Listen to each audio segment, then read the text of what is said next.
දයාබර දෙමව්පියනි, සහෝදර සහෝදරියනි, මේ ව්‍යසනයේ මියගිය සියලු දෙනාට නැවත ජීවිතය ලබා දීමේ හැකිනම් ඕනෑම කොන්දේසියකට යටත්ව ඒ ඉටු කිරීමට අප දෙවරක් කල්පනා කරන්නේ නැහැ. නමුත් අප යථාර්ථයේ වේදනාකාරී සත්‍යයට මුහුණ දිය යුතුයි.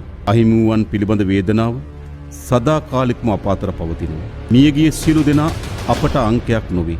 සෑම ජීවිතයක් සමගම නමක්, මුහුණක් සහ කතාවක් තිබෙනවා. මියගිය සියලු දෙනාගේ පවුල් වෙනුවෙන් අපි හදවතින්ම අපගේ සාතිශය සංවේගය පිරිනමනවා. ඒ සංවේගයකට සීමා නොවේ. ඒ පවුල් වලට නැවත ඒ ජීවිතය ලබා දිය නොහැකි වුණා. සිසු සියල්ල ලබා දීම වෙනුවෙන් අප කැපවීමෙන් කටයුතු කරනවා. ඒ වගේම දැන් අතුරුදහන් වූවන් සියලු දෙනා නිරුපද්‍රිතව සිටීවාය කියන ප්‍රාර්ථනය අප තුළ තිබෙනවා. ජීවිත ව්‍යසනයට ලක්ව ඇති බොහෝ දෙනෙකුගේ දුක් වේදනා සමනය කිරීමට හා බලපෑමට ලක් වූ වින්දිතයන්ට ශක්තියක් වීමට ඉදිරියට පැමිණි. සියලු දෙනාගේ දෑත් උණුසුම්ම වැළඳ ගන්න.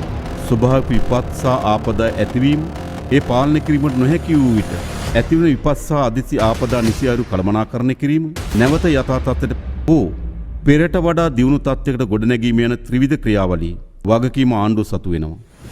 ඒ වෙනුවෙන් ගත හැකි සහ ගත යුතු ඉදිරි ක්‍රියාමාර්ග මොනතරම් දුෂ්කර තත්ත්වයක් යටතේ වුවත් ගැනීමට අප බලාපොරොත්තු වෙනවා.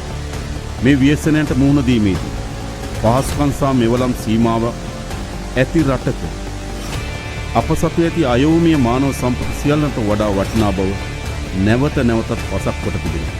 විපතකදී හැර නොයන හැම විටම පිහිටවන ආත්ම විශ්වාසයෙන් පිරුණු අපේ රටේ පුරවැසියන් පිළිබඳව අප ආඩම්බර වෙනවා.